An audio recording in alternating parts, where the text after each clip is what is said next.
Rampage Coffee. Roasted fresh in Canada. Check out their epic bundles online. Order the sampler and try all 4 blends for one killer price.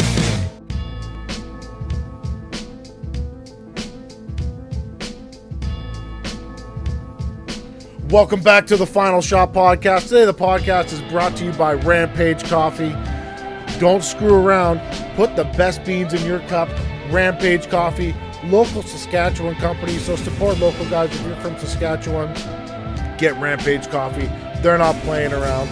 They've got a cool sample pack you can order. It's only a couple bucks. And you get to try a whole bunch of the different kinds of coffee that they have. It's rampagecoffee.com. We're also brought to you by a newer sponsor, Monkey Knuckle. So in Canada, you can't have brass knuckles. They're illegal. But these guys at Monkey Knuckle, they came out with these carbon fiber fucking brass knuckles. I can't even call them brass knuckles. We're calling them Monkey Knuckles.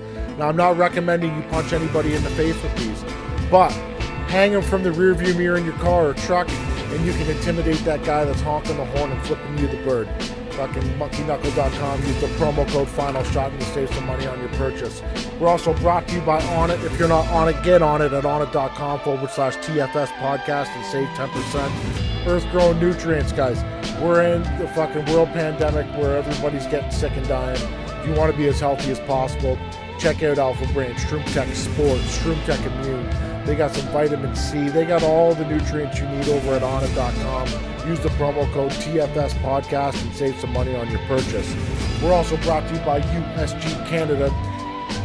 Ryan Rozicki's favorite sponsor of mine. But check him out. Howie at USGCanada.com. Send him a message. Get yourself the best custom walkout gear you can find on the planet. Howie at USGCanada.com. Ladies and gentlemen, my guest today, the Bruiser from Cape Breton. I had to bring him back on again. I gave him a few weeks to chill out at home with his family, get acquainted with his new baby, hang out with his wife. Guys, it's Ryan Rozicki. How's it going, brother? Going good. How are you? Fantastic. You look good. No bruises on your face today. No, I'm all healed up. And I was good to go in about a week. You heal fast. You're like Wolverine. Yeah, I think the 5th day my stitches were ready to come out. They were starting to pop themselves out after 5 days. So I know everybody wants me to talk to you about the fight, but we'll get the hunting stuff out of the way first because it is hunting season. It's the best time of the year. We've been swapping pictures back and forth with some of the animals that have been taken so far. You got yourself a nice little buck, a bear. Yeah. What else you got? That's it so far. Look, I haven't switched over to small game yet, but I'll be getting some of them too. What small game are you going for this year? Rabbits, partridge, ducks, geese. What else? Beavers. Shoot beavers. What do you do? Do you eat the beaver? Oh yeah. Okay. I've never had a beaver. Is it good? It's good. It's like kind of tastes like bear in a way. But not as good as bear, but it's good, yeah. It's good in the smoker. Interesting. Yeah. Now, do you shoot those things? No. Oh yeah, I'll shoot them. Yeah, I'll trap them too. Okay. But I'll shoot them if I come across them. Yeah, for sure. I don't know how it works in Cape Breton. Do you have to have a trapping line, like a trapper's line there? Yeah, you have to have a trapping license, all that, tags and all that. Okay. So how many beaver a year are you physically allowed to take yourself? That's a good question. I'd have to ask my grandfather. He's more into the trapping than I am. I'll trap a little bit. I'll be like his apprentice trapper. Okay. I don't got my full trapping license or nothing, but I got to get it. I'm gonna get it. So tell me about this big bear. I seen pictures of it online. I've seen the steaks coming off of it. I've seen the bear fat rendered down in the cooking oil. This thing was huge. It was a big bear, yeah. Especially for here, apparently, that was the first bear I ever shot, and it's only the second one I've ever seen. I seen one time when I was up River Dennis Mountain, Cape Breton. I just got a glimpse of him, so I never really had any close encounters with him. So when this guy walked in, I'm looking at him and I'm like, okay, I think he's a big bear, but I don't know because I've never seen enough bears to know. And I heard something one time on a hunting show that said, "Judge the size of a bear by how big he is compared to your bait barrel."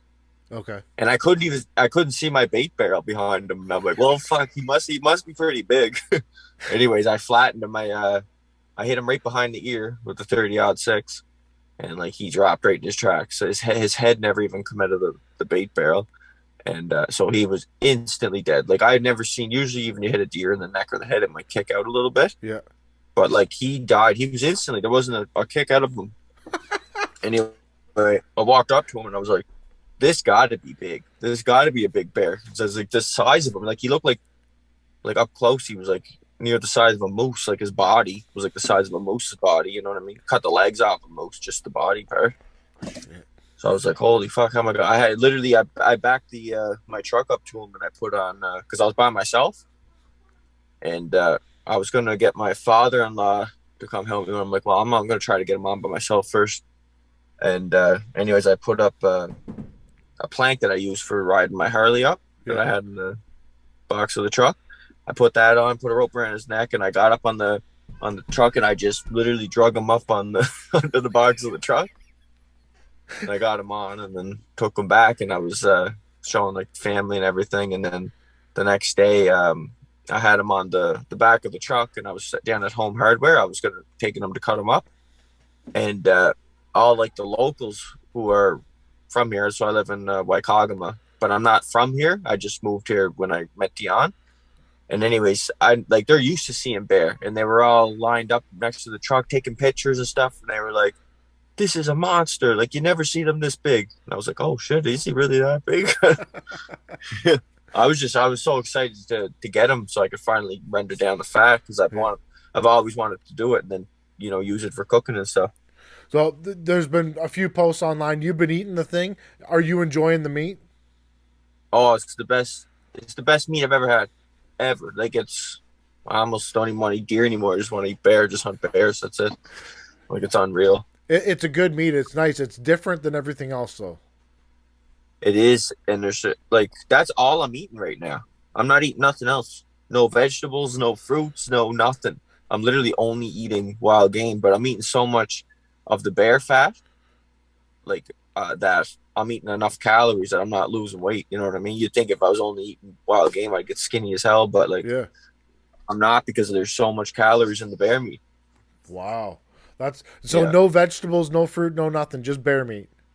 Nothing. I just ate potatoes today that someone up the road gave my mother-in-law. I guess they were out on the step. I cooked some of them and ate them, and I don't even feel good. Like I'm just so used to eating just the wild game that if I eat anything else, my stomach's like, oh, what's that?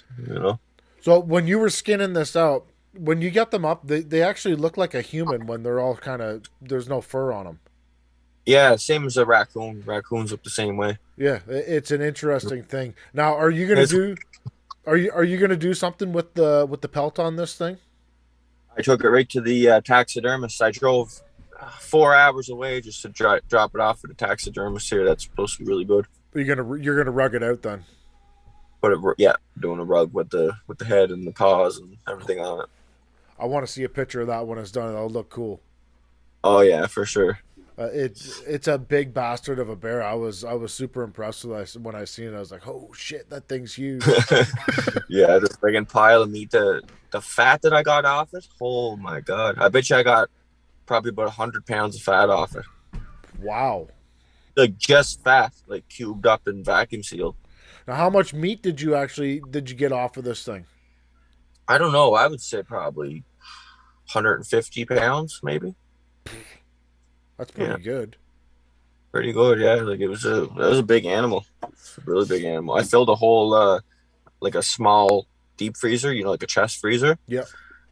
I filled the whole thing with just the bear alone. Wow. So oh yeah. We were both out hunting today. I had a better day than you. Obviously today you didn't get nothing, but I did end up getting a nice whitetail buck, mule deer doe, and 4 sharp-tailed pheasants, or whatever sharpies. Yeah. We call them sharpies. That was a good day. That was a nice sized buck you got. What did you shoot him with? 300 Win Mag.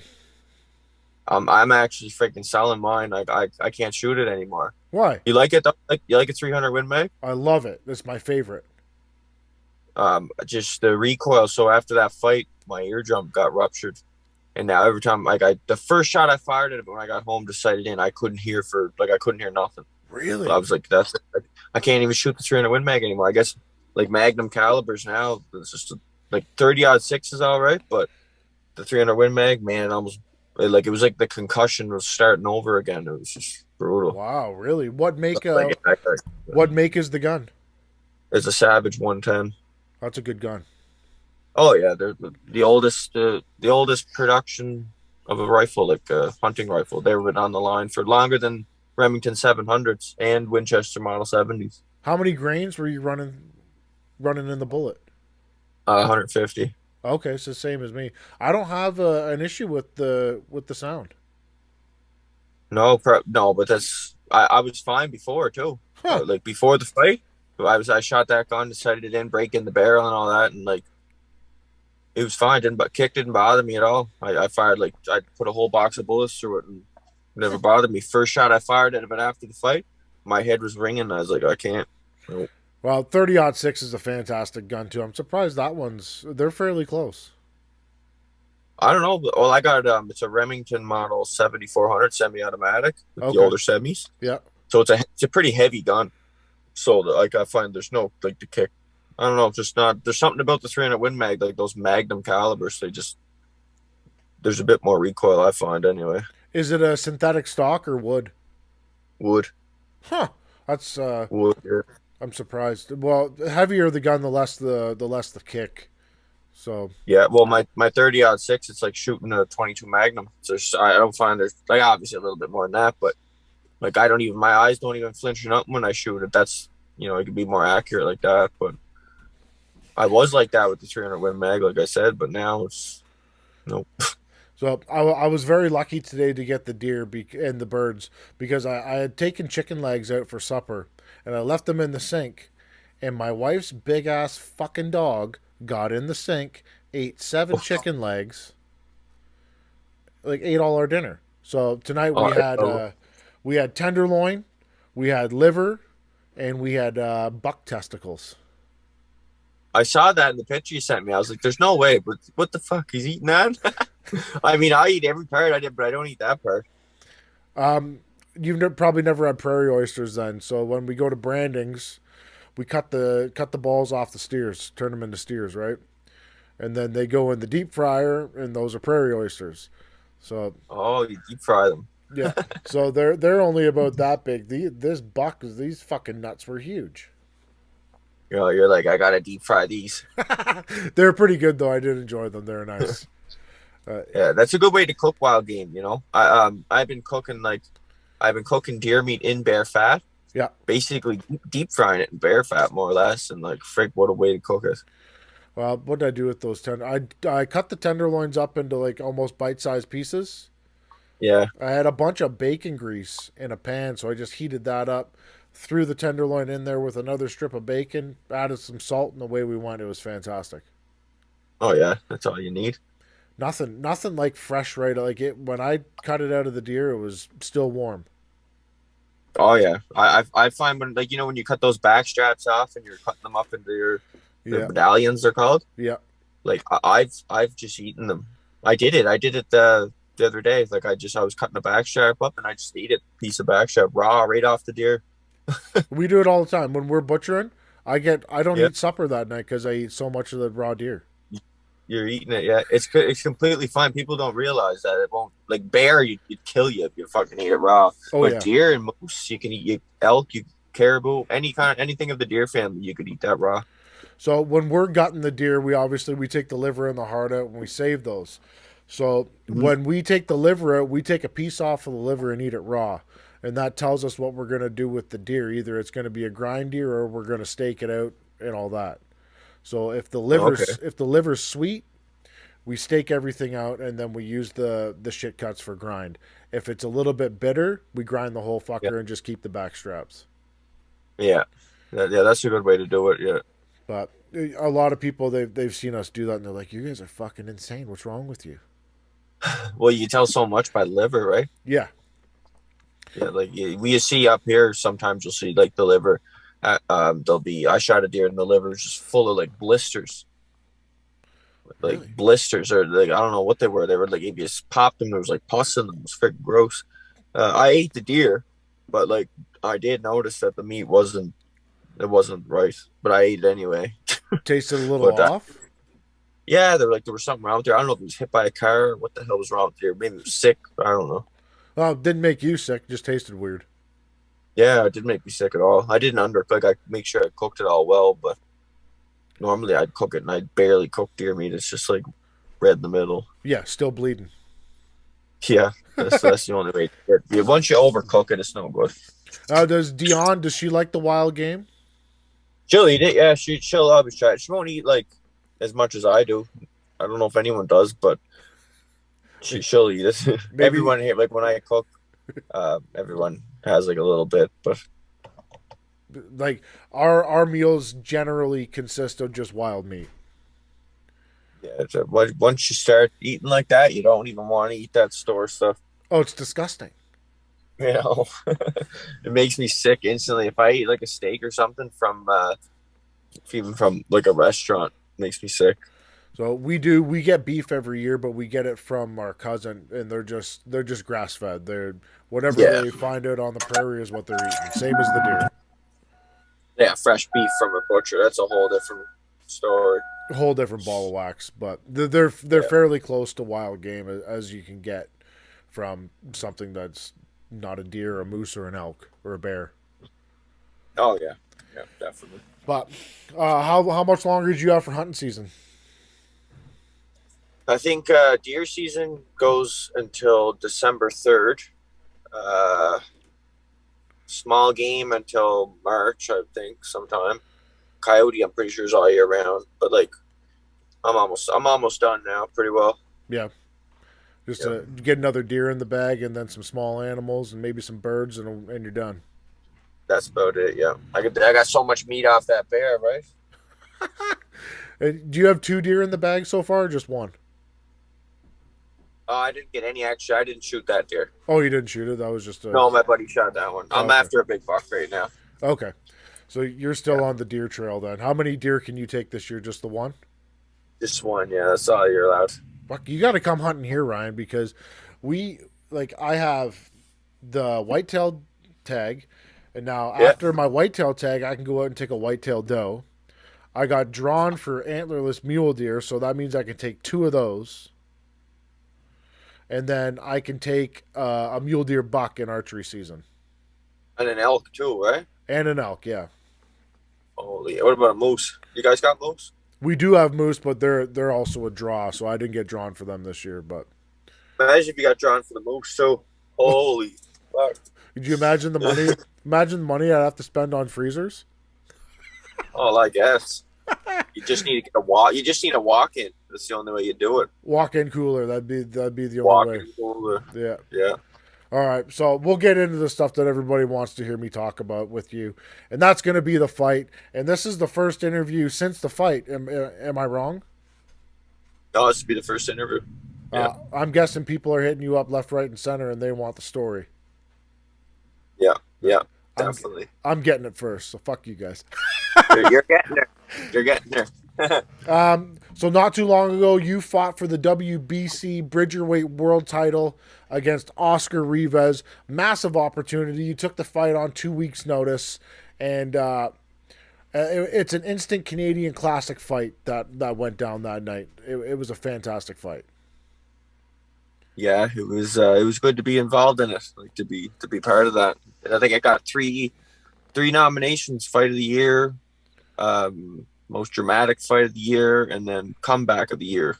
So who was coming back? Rivas? No, like I guess because it kept looking like I was going to get taken out, and then I would come back. Oh, so that's like an award for you specifically. Yeah, Amazing. I think that's how it works. I could be wrong, but I'm pretty sure. Unless he was the one that was almost getting taken out and coming back, or maybe it was both of us. I'm not sure how that award works. It was very close for both you at a couple points. The first round was the one that really stuck out to me. Were you rocked in the first round? Oh yeah, I was rocked bad. bad. It looked like it was about the minute. It was probably a minute and a half left in the round or something like that, and I was like, No, it was on the bell. it was on the bell. Okay, It was on the bell. I got saved by the bell, or I would have got dropped for sure. really? I don't know if I would have got dropped. I don't know. It's hard to say. Like, people were like, "Oh, you got saved by getting knocked out," but I don't know. I like That's maybe boxing. knocked down. I would have got knocked down, but I would have got up. Like, it's hard to say I would have been knocked out. You know what I mean? Because I feel like of course he would have put me down. My legs were gone. Like, Yeah. you know, but I think I would have got up, and I probably would have somehow found a way. Like, apparently that's what I do. I don't know. It looked a little shaky at the end of the first round, and then the second round, you came storming back out again. You're like, "Fuck this, we're going to war." And Well, I just remember, like, I remember this is what I remember from the first round. So I'm like, I'm still kind of like not nervous, but I can't believe I'm standing across the ring from Oscar Rivas. When I was an amateur with 4 fights, I was watching him on TV. I was like, you know, one of my favorite fighters to watch. I actually, like, I bought DAZN, the app, just to watch him versus Dillian White. Like, you know, so it was pretty cool to be standing across the ring from him. And I know that right hand, yeah, that right uppercut and the overhand looping right hand. I know those 2 punches he has can put anyone out. So I'm as I'm fighting him in the first round, I was like, am I going to see it coming? You know, am I going to see it? Am I not going to see it coming? Am I just going to wake up on the floor? Am I going to be able to take it? So I'm like asking all these questions in my head, and like all of a sudden, you know, I was doing okay, blah blah blah, and then I was sitting on the stool, and Stevie's giving me instructions, and we're going into the second round. And I was like, oh fuck, I got hit with the right hand. Oh man. So after the first round, the whole fight was super close. I think you had him hurt a couple times. He probably had you hurt a couple more times. I'll give you credit though. You got a fantastic poker face. Yeah, I was hurt the first round. Like I said, I was hurt. Yeah. But after that first round, there was no time in the fight when I got hurt like that again. Okay. I got hit hard, and I knew I got hit hard. But no, I wasn't hurt bad again after that. After that first round. You were doing a lot of talking in the rounds too. Like you were trying to get it, like bring him into a street fight almost. I felt like. Yeah, well, I knew, like, when Stevie knew. I remember when I got the call for the fight, and then I called Stevie, and I, you know, I was like, obviously my first question was like, how do we prepare? How do we get ready for this? And he's like, listen, on 2 weeks of training for a 12-round world title fight, he's like, the only thing you got to train is your mind, buddy. He's like, we're going into the trenches that are in our mind. Yeah. So that 2 week of training camp, there was nothing physical about it. Like, I sparred and I did everything I would normally do, but I actually trained less for those 2 weeks. Like, I was only running. I only ran a handful of times. Like, everything was short. I only sparred 4 rounds at a time, and I only sparred like 4 times. Wow. So what it was Stevie wanted to just preserve my natural toughness, preserve my chin and stuff, so that I could, like, push my body harder. You know what I mean? Like, it was fully recovered, and I wasn't going in with any injuries or anything like that. It was all just getting the head ready for what it was going to go through. It was such a grueling fight to watch. Like, I was watching it, and at the same time, my producer was watching it at his house, and he texted me at about round 7. He's like, "I got to turn it off. I can't watch it anymore." I said, "So what the fuck's wrong with you? Rozicki's in there. He's doing work." He's like, "I'm too invested in the fight. Like, I like him as a person. I don't want to see it. I don't want to watch it." Yeah, my uncle said to me after the fight, he's like, honestly, he's like, I really thought they were going to stop it. And I was like, what do you mean? He's like, I thought that they were going to stop the fight to save both of us. He's like, it looked like both of us were going to die. I was like, I never heard anyone say that before about a fight. Like, you should stop it. Just stop it. It was one of the nastiest fights I think I've ever watched. Yeah, when I watched it back, I was like, Jesus, I just can't comprehend how I took the shots I took, because I know boxing and I know fighters, and I know, like, when I you know, I'm a student of the game, you could say. Yeah. So, like, when I see fights, you can pretty well call how they're gonna go. And like, if I was looking at me versus Rivas, and it wasn't me, I was just looking at two fighters I follow. Giving up the weight, like, man, when you see a 160 pounder fight a 168 pounder, you see a difference in power, and you see a difference in being able to absorb a shot because of the different structures, bone structures. You know what I mean? Like a 175 pounder hitting a 154 pounder, he's going to sleep every time. So when I was like looking at the fight, I'm like, how am I going to take his punches? Like, how am I going to take them for 12 rounds? It's not amateur anymore. Like when I fought Simon Keane, like, yes, I took his shots. He's a heavyweight, but they were bigger gloves. Mm-hmm. Now I'm fighting Oscar Rivas with smaller gloves. So when I look at it like that, and then I watch the fight back, I'm thinking it doesn't make any sense. I don't understand how the frig I took those punches like that, because like physically it shouldn't have been possible to take that many of them, right? So I was watching it thinking like, this is kind of sickening to watch. It took me, like, I couldn't watch it the first time. Oh, really? Because I know the damage that should have been done. So I'm watching it like, oh, like I can't even see me taking those shots. Like I'm like, how am I not punched out, like punchy and brain dead after his fight like that, right? No. I get kind of nervous watching it. But then the second time I watched it, just kind of like, just watched it as a boxing match. Don't think of the damage I was taking. Then I like, whoa, this is a really good fight. It's one of the greatest Canadian fights of all time. It'll go down in history as like, whatever happens to that Bridgerweight division, that'll be the best fight that division will ever see. Probably, yeah, and it's crazy that it was the first world title fight, right? Hey, if you were trying to make a splash in anything, that was the way to do it. I don't give a flying fuck that you lost or win, lose or draw. It doesn't matter. Yeah, well, I always said like that was never about, Yeah. It was never about winning and losing to me. I never really cared. I still don't. Well, it might be a loss on your record, but in the grand scheme of things, it's a win because you're off to the races. Yeah, and I love being involved in a fight like that, whether it was the losing end or the winning end. It was just like, I like being part of those big fights, right? That people talk about, people enjoy. So, and I just like it. Like I love those. I love being in a war. Well, it's a historical fight. That's the way it'll go down.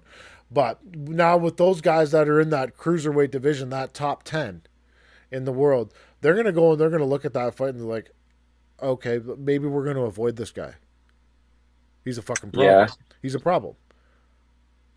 Yeah, well, I mean, if it was me looking at it like as another cruiserweight, I would say like, you don't want to fight a guy that you just physically can't knock out, and he can knock you out. That's a guy you don't want to fight because, like, if a heavyweight puncher can't get me out of there with everything, it's going to be difficult for a cruiserweight to hurt me. Like, not just get me out of there, but just hurt me in general, And if you can't hurt me, I'm coming. I'm just going to keep coming and keep coming and keep coming. So now that you've competed for a world title at a higher weight division, that WBC cruiserweight title's got to be fairly close in the horizon itself, because you went up a weight class, took a heavyweight guy to the brink. Yeah. And now you're going to go back down to your weight class. Now we've got Canelo going to cruiserweight to fight, what's his name? Makabu. That's the fight that I was going to get. Oh, really? That was the fight that was the next fight, was Makabu. Wow. Yeah, not my neck. Like, I'm gonna have a couple of tune-ups or whatever you call them. Yeah. You can get a couple wins, or hopefully, and then I was gonna go after the cruiserweight world title, WBC. So Makabu, but then Canelo jumped in there and he's got it. Pretty cool though. Could you imagine if you do a couple tune-up fights and then Canelo beats this guy and you got to fight Canelo for the world title? Yeah, well, that'd be quite the payday. Money. That'd be huge. Yeah. I don't know how I do against Canelo. I don't know. I don't think he's not gonna knock me out, but it's a tough guy to beat. There's so much skills. Like, I know the size difference, but still, like, the dude's so skilled, Yeah, super skilled. super skilled. He's a freak. In my opinion, he's the greatest fighter since Sugar Ray Robinson. I'm not the biggest Canelo fan of all time, but I will admit that he's great. He's definitely great. Yeah. That Caleb Plant fight was pretty fun to watch. It was a good fight. Yeah, that was a real game opponent. Caleb Plant was he's a great boxer. Like, he's not a puncher, not by any means, but he's a great boxer. Yeah. And he's a tricky guy to hit because he does like this kind of shoulder roll. He doesn't really like, do the traditional shoulder roll, but he whatever he does works for him, right? It makes him a difficult target to hit. Yeah, but Canelo's got the answer, man. Canelo goes right to his arm. He does it to everybody. He hits the arm, he hits the body, he hits whatever the hell he can hit. He's not trying to hit your head. I would love to see you get that fight because, one, it would set you up probably for the rest of your life. I don't know what the Rivas fight paid. I'm guessing it was fairly good, seeing as how you're coming in on 2 weeks' notice. But it's not a Canelo payday. No, it's not a life-changing payday. It was just to get the bills paid for, more or less. But like, hey, money's money at this point. Like, we're in the weirdest time of all time. So if you can get a decent payday that can cover your bills for a little while until you can get back in there again, hey.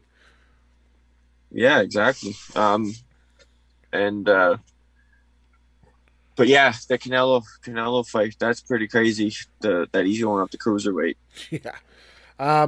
So when we were watching the fight, the ESPN feed dropped. It cut off, and a whole bunch of us were scrambling to find the last minute and a half of the fight because what I didn't know until about 10 minutes after the fight is Rivas got a point deducted.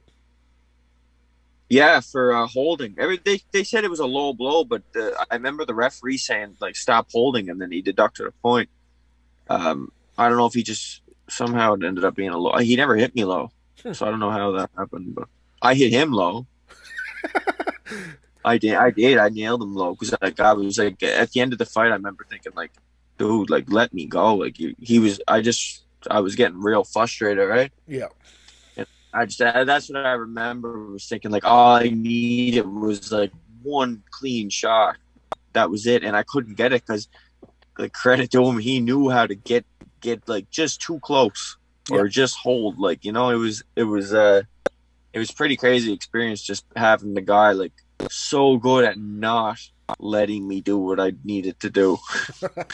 in the 12th round, like, the whole fight, it was just a different. The 12th round was like a different fight for whatever reason. For anybody that's watched multiple of your fights, that fight is definitely not the way that you fought in probably any of your previous fights ever. No, probably not. No, it was fun to watch because we've seen you steamroll guys, get them out of there in 1 round, 3 rounds, 4 rounds, 6 rounds. And this was like just in the face, in the pocket, throwing bombs, trying not to get hit, getting your head snapped back by jabs where it was up in fucking on cloud 9. Like, I know. I remember looking up at the ceiling and being like, whoa, that's a hard fucking shot. Yeah, I've never seen a guy throw a jab that hard. He had one hell of a jab. I'm telling you, like, wow, he could punch. He could punch. Well, what did he say to you after the fight? He said, I don't know. I can't remember word for word because he ruptured my my right eardrum real bad. So everything was ringing after the fight. It sounded like a gunshot went off next to my head. But he said something like I was the toughest fight of his life. That's a compliment. Like, that's a serious compliment. They all said it. His whole team said that. Like, the guy's been in the ring with Dillian White. Yeah, it was a tougher fight. Hey, I've also seen. I'm not saying I'd beat Dillian White. I'm just saying styles make fights, right? Well, that's combat sports math never adds up. None of it does. Dillian might knock you out in 2 rounds, but you go the distance with Oscar Rivas and it'd be the greatest fight we've ever seen. Yeah, or I might knock Dillian out 2 rounds. Who knows? We don't know until you get in there and throw bombs. Or it could be a 12-round war. Like, you just don't know, right? This could be your whole career, man. You go in there and you're in 12-round wars for the rest of your career now. I hope not. I really don't hope not. I'd love to get them all out of there in one dollar a day, like you know. So that fight was that's a life altering fight that you just had, not just in the sport of boxing, but personally too. Hmm. You'll never be the same after that fight. You left a certain amount of yourself in the ring. Oh, absolutely. I knew that. I knew it was going to happen before the fight. I remember leaving the ring, and I just remember that thought, like, like I went under the ropes and I looked like at the ring as I left, and it was just a weird feeling. It was like I knew, like, there's a part of my soul that I'm never going to get back. There's a part of my health that I'm never going to get back. You know what I mean? Now, there's been rumors that Oscar Rivas is going to fight. I think he's got a mandatory challenger or something like that. But there was an option for you to do a rematch, I believe. No, No option? no option. No. Your name's been thrown out there for a rematch. I know that much. No. We did. I'm just told that no, they're not going to do a rematch. But I don't know. Anything can happen. You never know. But I just been told that no, they don't want to do one. Well, of course they don't. You just took that guy to the fucking brink of death. Yeah, and like if we do a rematch, like no, like I'm not saying that it would change anything, but it's just we'll have a full camp. Hey, I think it's a different fight with a full camp. Yeah, and I put on real weight, not salt and white bread weight. Did you feel like shit on weigh-in day? On weigh-in day, oh my god, the night before weigh-ins, Dion had pictures. She put them on her Instagram stories. We went to this little restaurant in Quebec, and I eat like French fries and what else did I eat? Like crispy chicken burger, like you name it, and then like 2 appetizers at this like just dirty restaurant. Like that's how I got to 203 pounds. The night of the fight, I weighed myself in the hotel room before we went to the venue, and I was 194 with my clothes on. So after that fight was over, I probably weighed like in the 180s. Like after like the fight was over. Well, after that fight was done, you were suffering from dehydration too, correct? Very bad. Just worse than that, I got. So what happened was, the way they explained was like, I got so dehydrated at one point in the fight that my muscles started to deteriorate because there was no water left in my blood. They also said, the doctors, that there would have been no fluid left around my brain to even help cushion the blows. So they were like, how you even didn't get knocked out is the question. Because the doctors, when I went into the emergency room or the trauma, wherever they took me, they watched the fight. Like the doctors watched the fight, and when we come through, the doctor was like, "Hey, get that guy in here! He just fought for the world title." Because I was strapped to they had to strap my legs and my arms down to the gurney, Yeah. because my body started to convulse. So my body was like convulsing and shaking because it was so dehydrated. I don't know what was going on, but like they said, my muscles they deteriorated, and like the enzymes from my muscles were going through my bloodstream and through my kidneys. So they were pretty nervous that I was going to have kidney failure. Wow. Yeah, and they were then I'd be on dialysis for the rest of my life. So they had to start pumping the IVs into me, and like I was dehydrated, so I was like fainting, and like I said, my body was convulsing, and then all of a sudden, when you get a cramp in your calf, or you get a cramp in your foot, and it's like like that. Yeah. Well, from my head to my toe, my whole body cramped. Wow. I could never explain what that felt like. It was like I was in the bed and just like, man, it was bad. I remember thinking in my head, like, I'm gonna die. I'm actually gonna die. Now, and it was like, I don't know, it was just an eye opener. It was like, this is what these fights do to you.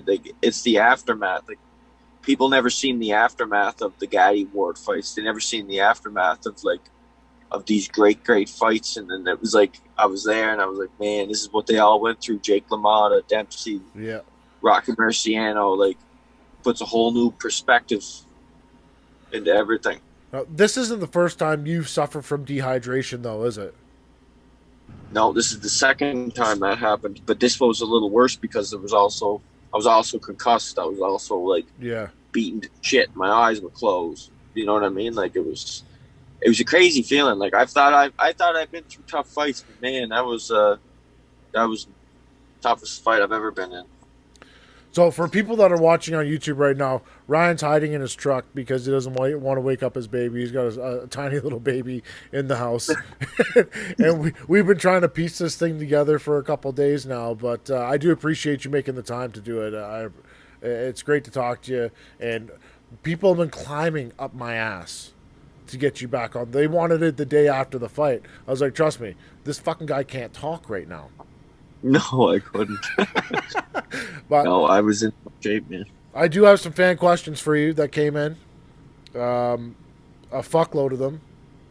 Yeah. You want to Nice. answer? You want to answer them? Yeah. Okay. So this comes from Fearson_G. Duramax 2-door or 4-door? Extended cab. Okay. That's mine. I would rather a 4-door, but mine's an extended cab. So 4-door would be the preferable choice. Yeah. Okay. Dark Horse HQ. What a performance, champ. Ref was corrupt as fuck. Your career about to blossom. Much love. That's not even a question, but thank you. Ronan, has the WBC talked to you about your future in the sport? No, but my promoter was he's at the convention right now, the WBC convention, and he's been sending me all kinds of videos, and he showed me where they had my fight playing on the big screen. Awesome. And Floyd Mayweather, Sugar Ray Leonard, Roberto Duran were all watching my fight, like standing up. Like, wow, it was crazy. Yeah, Floyd Mayweather said that he thought I won the fight. They all did. They all said that, but I can't agree. I can't disagree. I don't see it like that. But anyways, to answer the question, that's about all I know is that my promoter's at the convention right now. So I'm probably going to get some news in the next couple days. I would say, see what's next. So we'll go back to the thing where you said that they thought you won the fight. I also thought that you won the fight. I scored it for you all 5 times that I've watched it. But there's a lot of journalist guys that are on the internet, and they go and they make these videos about why somebody else won the fight. Those don't fucking do anything. Like, there's judges at the fight. We have to go with what the judges say because this is the sport. Yeah, well, that's it. Like I could see, Rivas landed some big shots. He had more weight on the shots. Like, I'll be honest, I think I was the harder puncher. Yeah. I just think that he had more weight on them, and the weight that advantage that he had on me. So when he hit me, like my head was snapping back, and you could see more of damage being done with his punches. Do you know what I mean? Where my shots, I was in tight, and I know for a fact I hit him with short left hooks that were just like, yeah, they were so hard, man. Like, those were hard shots, and he looked more sturdy. Yeah, because he had the weight and he was solid to the floor. So if you're a judge and I land 4 or 5 hard shots, he lands one that like sends me off balance a little bit. So you can see how he got it. I see it both ways, but I don't really care, to be honest. I was just happy to be in the fight. I thought you won the fight on volume and pressure. He landed the more dramatic shots. Yeah. But it is what it is. We can't fucking fight about the goddamn decision. But no, that fight will give you more opportunities in the future and bigger opportunities, hands down. Oh yeah, it's set me up for a big one for sure. Next question comes from Logan J_05. How hurt were you in the first? Great fight, Ryan. I'm a huge fan. Oh, I was pretty hurt. I was wobbled for sure. Like I said before, I think if the bell didn't ring, he would have knocked me down. Definitely would have knocked me down. Next question comes from the Clip Show. How come you and Ford don't fight? Again, we're going to go back to this. He didn't sign the contract. That's all I know. I signed my end. He didn't sign his end. He wanted he wanted more money to fight me. My promoters didn't want to pay him more money to fight me. He wanted me to come down to 180 pounds, and I can't get to 180 pounds because I'm a cruiserweight. Well, I probably could, but I'm not gonna to fight him. Like it's a cruiserweight fight. Yeah. You know, it's a cruiserweight fight. He's not a cruiserweight. He's great at his weight, and I'm good at mine. And I respect him as a fighter. I don't like him. I do not like the guy, but I gotta respect him as a fighter. You know, and that's his weight, and blah blah blah. I got mine. 168 pounds to 200 pounds is a big difference. We'll just leave it at that. It's a big difference, but at the same time, hey, look at the weight I gave up. So I'm not throwing any digs or nothing, but don't be, weight's not that big of a deal. Next question comes from Cynthia. Who's next? What about Simon Keane? These people want to see me get killed or what? Jesus, how many heavyweights should I fight? I fought my whole amateur career there. I walk around 190 to 195 pounds. Let's see me fight some people my own size. Yeah.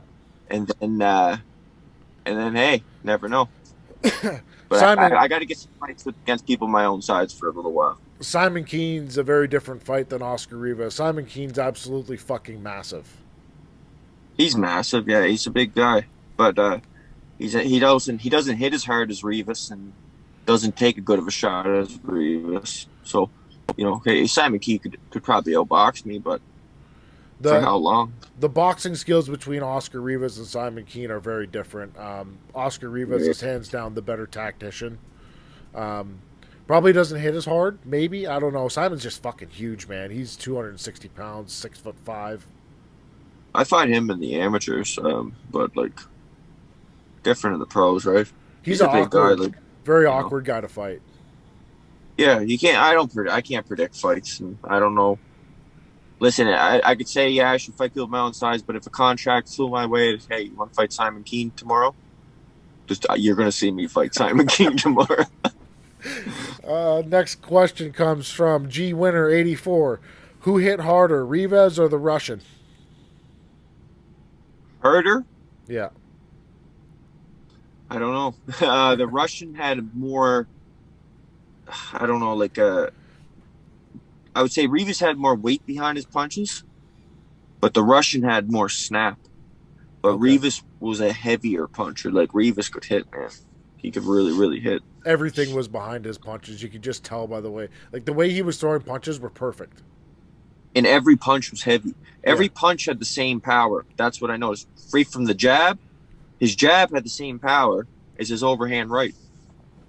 No, I know where to lie. The jab was nasty. It was the most impressive punch I seen come from him the whole night was his jab. Yeah, and you know what? And I knew he had a great jab. I knew he had a great jab to the body. I didn't know he had a jab like that to the head. But I guess, hey, I was a good target for him. I was coming straight at him. He could practice it on me. Oh, fuck. That's the way you were going to win that fight, though, was just go right at him. That's it. I followed exactly what Stevie said. Get on his chest. Next question comes from Ghost_Glitch. Would you ever try to fight a light heavyweight in the future? Oh yeah, eventually I'm going to. I just need help. Like, it's just going to take time, right? Like, but for now, I'm a cruiserweight. I'm going to stay here until I win a world title here, and I'm not going up or down or sideways or like cruiserweight. That's it. Leave me to my weight, people. Well, I think everybody appreciates what you did when you went up a weight class. It took a lot of nuts to go do that. It took a set of fucking balls. Well, I always said it. I guess people just had to see it to believe it that I would fight anyone at any weight. But like I just said, but now after experiencing it, I want to stay at cruiserweight. But if the offer came tomorrow to fight Anthony Joshua, I'll take it. Why not? You're going to get paid.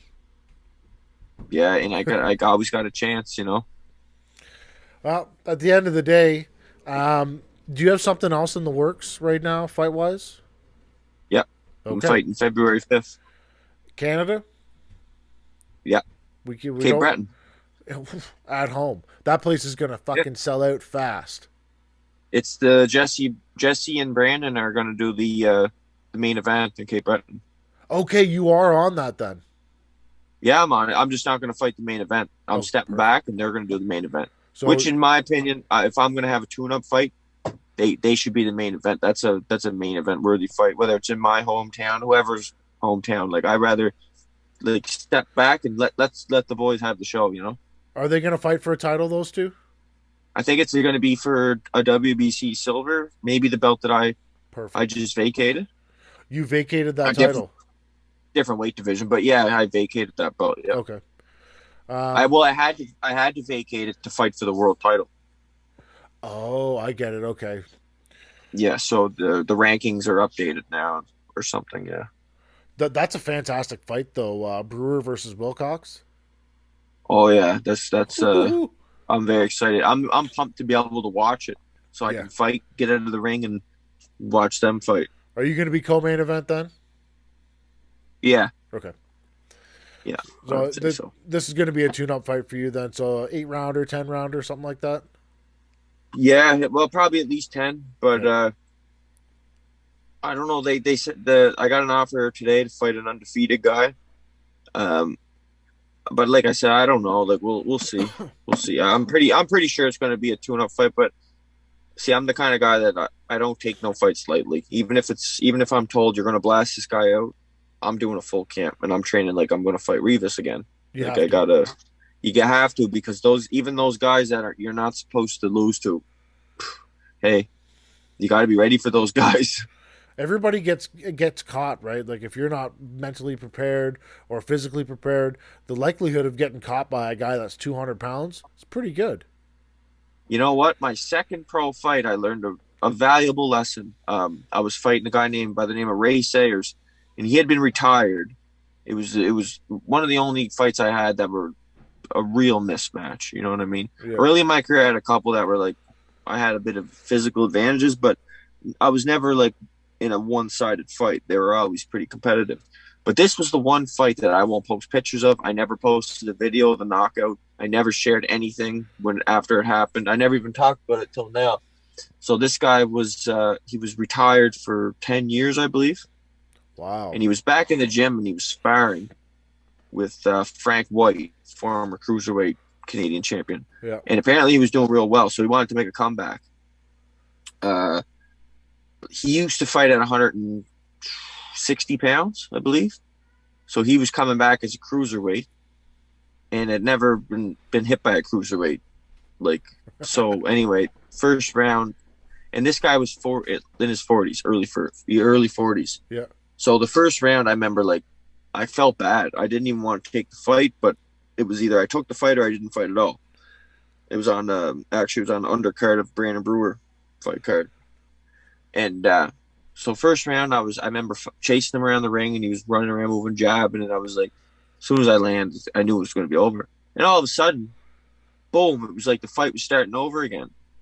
And like, you know, you're piecing things together. I'm like, I just got fucking hit. I got rocked. Like, this guy, he timed me with he was jumping around. Like, this dude was old, bald head, gray. Anytime he with a right hand, and he hurt me. Like, he actually stunned me, right? Hurt you. And I was like, oh, I got to get him out of here. Like, that guy could punch.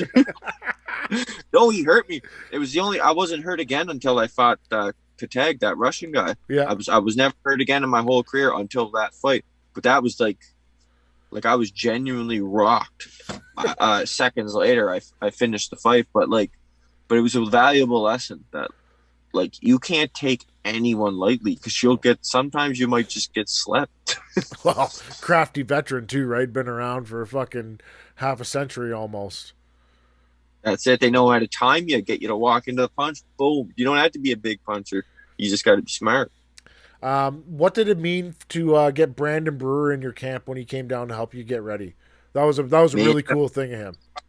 That's a real friend. You know what I mean? Like, someone who does that. Like, what a solid guy. And not only that, but like, Brandon, for those who don't know, Brandon's the one who got me into professional boxing. Mm-hmm. So like, he was the only person I knew who was a pro. and he was having the fight card. So when I decided that I was going to turn pro after my last amateur fight, I had fought at the Olympic trials in Quebec. Turned pro. Brandon was like, "Hey man, come stay at my place for a week. We'll train." Like, so I drove to New Brunswick. We trained. He explained the whole pro game to me. You know, he showed me tricks for the pros, like style wise, all these different things. Like, and he's like, "I'm going to get you an undercard of my fight I got coming up. Like, turn you pro." And I couldn't get any pro fights, so like if it wasn't for him, I wouldn't have got introduced into the pros. You know what I mean? Yep. So like he's done a lot for my career, man. And then like he showed me that shell guard and that I use when I fight a Boken. I come in with the high guard, you know, things like that. And like, yeah, he did that on his own time. He just drove up from New Brunswick to Ontario just to train alongside, just to get up in the mornings and run with me, just to be there in the corner, like to give advice, sparring. You know what I mean? Yeah. Drive me here, drive me there. Remember when leading up to that fight, like that week before the fight, I had to get medicals last minute for the Rivas fight. Yeah. So like I was a mess mentally a week before the fight because I was so stressed. I was genuinely nervous because I was like, damn, I'm probably gonna get knocked out. Like, damn, like I'm gonna take a bad one in this fight. This is crazy. So like I was stressed to the nine. So running around trying to get medicals done and blood work and setting up appointments, I was like getting like so frustrated. And he just come along and he was like, "Man, I'll drive you everywhere." He's like, "I'll drive you everywhere, so you don't got to worry about driving. You know, I'll help you out with the paperwork and all this stuff." Just because like he knew I was like so, you know, gone mentally that, you know, he just stepped in and helped out. So what a guy, you know, like a genuinely what a guy. I had him on the podcast, and I really like Brandon. He's a fantastic, just a great human being. I'm going to get him back on the show before his fight with Jesse Wilcox, but I did say that I would make a prediction for that fight when that fight was going to happen. My prediction is Brandon Brewer by knockout round 6. Round 6? Yeah. Yeah, I could see this fight going many different ways. You know what I mean? Jesse's now tough, I really like Jesse. Like Jesse's a great guy too. Yeah. I like Jesse a lot, but like Brandon's like he's my close buddy. You know what I mean? Like I gotta, you know, but like I'm not gonna predict the fight. I might predict it a little closer, but I think, you know, lost me there. I will say this: after training with Brandon, you know, I knew Brandon for a long time, and he's coming like he means business, man. He means business. I never seen him train like this. The way he's punching, like he's got a different kind of intent for this fight, you know. And Jesse's one tough dude, and Jesse's got a lot of heart. Yeah. You know, but I do believe that Jesse and the Wilcoxes, you know, great family, by the way. But I do believe they underestimate Brandon a little bit, especially with the boxing IQ and the skill. Yeah. Because, you know, Jesse's a great boxer with a great jab, great 1-2, great 1-2 hook, very traditional style, like a traditional boxer. Yeah.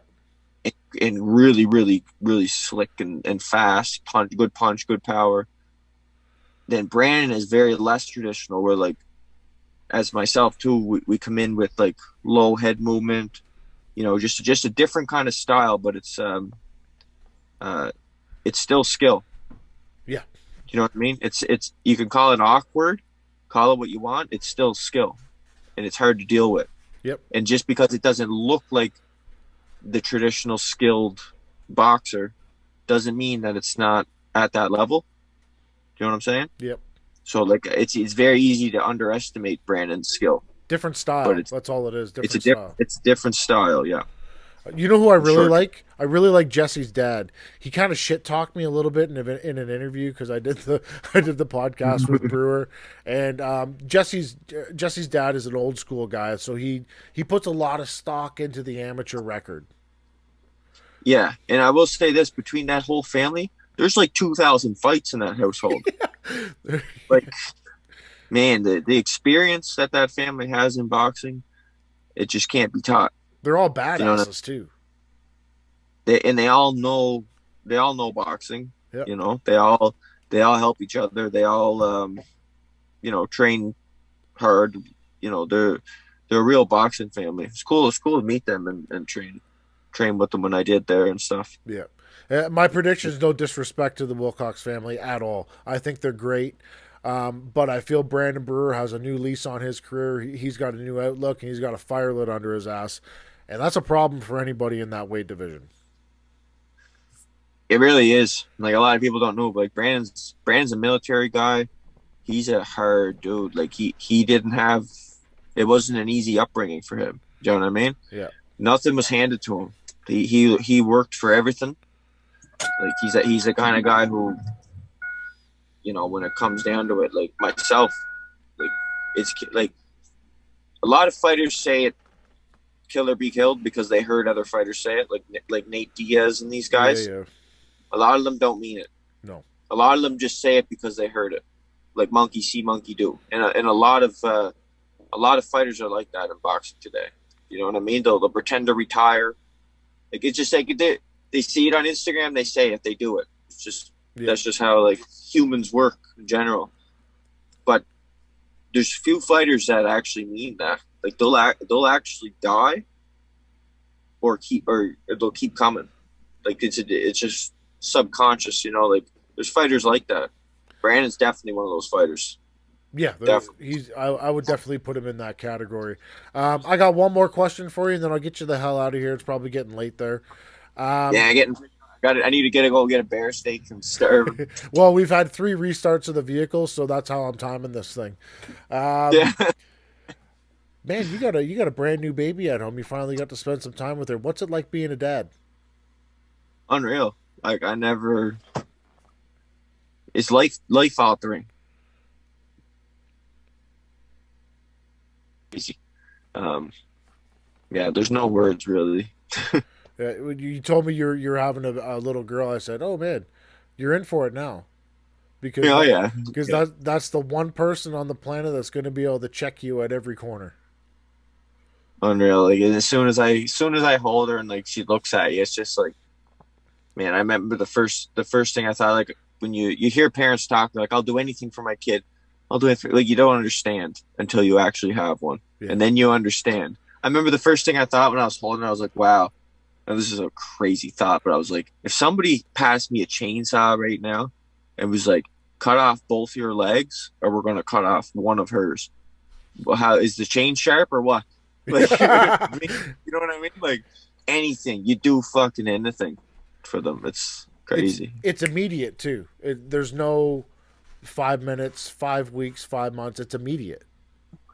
Yeah, it could. You know what? It probably played a big role in the way I fought in that fight. Guaranteed. Like, you could, like, I knew that the success of that fight, and I kept telling it to myself and Dion over and over and over. It's like, how this fight goes will change Maylee's life. Yeah. Like, because if I do well, and if I win or do well, I'm going to get big fights, big paydays. If I do bad, well, I'm back down to the bottom of the ladder. Well, not necessarily, but it's going to be tough. I'll have a little bit more of a comeback to make. But I knew if I fought the way I fought, if I did good, it would get me to the top quicker, so I could take less damage and not be a punch drunk dad when she's a kid growing up. I don't want that. Yeah, that would suck. You are engaged to be married, correct? Yeah, the wedding, I don't know when the wedding's going to be. We didn't decide that yet. Right now, it's kind of just all about baby. Yeah. So no wedding date, but will I get an invitation to this wedding? Oh, 100%. And I don't know. I haven't spoke to Dion about this yet, but I want to make it during hunting season. So, yeah. That would be awesome. Get a hunt in. That'd be good. Sick. I will 100% show up to that thing though when it goes down. Yeah, for sure. Well, you'll be getting an invite. 100%. Also, something else we do on the show is we have a guest of the year. I normally wait till award season to announce that, but I won't wait this year. You are the 2021 guest of the year, voted hands down, unanimous decision. You are the guest of the year this year. Your package is in the mail. You should get it next week. Oh, that's why you asked me for the dress. That's why I got the address, because I sent that shit. Oh, okay. That's sick. I didn't win the fight, but I've won something pretty good this year. I got a bear, got a baby. You got a good I got year, the man. award. You've had a good year. It's a small consolation prize, but you hands down are the number 1 rated guy on this show of 2021. It's not even close. Well, I don't know why. What are I talking about? I don't get it. We just talk. When we talk, it's not just strictly boxing, though. There's so much other things that we talk about, mostly killing animals. But people seem to like that shit. People like it, or they really don't like it. Oh my god, some people don't like it. I got some hate from posting my bear, but hey. Oh, whatever. You post shit online, you get vegans that show up and they start talking shit. But I'll get you out of here, man. You look hungry. You want some bear meat. Your wife's probably inside wondering what the fuck you're doing in the goddamn truck. Yeah. Well, she wanted to come out here and do it, but she's like, I can't. It's too cold out here for the baby. You're gonna leave the heat on in the truck. Oh, I would have loved to have seen the baby. That would have been awesome. But the next one, I'll make it a point. next one we'll do it. I'll get you out of here. I'll get you out of here. Do you have anybody you want to thank today before we get you the fuck off the show? I should probably thank my sponsors. My God, I forget the name of it again. So I'll do it next time. It's late here. I've been hunting all day, walking all day. Can't remember much right now. They know who they are. Guys, thank my sponsors: Rampage Coffee, Monkey Knuckle, On It, USG, Fleshlight. If you're a freak, get yourself a Fleshlight. Use the promo code TFS Podcast and save money on your jerk-off tools. Other than that, I think just thank you for the performance that you put on in that fight. It was amazing. It made Canada proud, and hopefully you never ever have to go through a war like that ever again, because it was tough to watch. Yeah, hopefully. So thank you. I appreciate glad everyone enjoyed the fight, and yeah, you know what though, we both know there's going to be more like that. I know. I gotta say it though. But we'll get you the fuck out of here, guys. That's the final shot.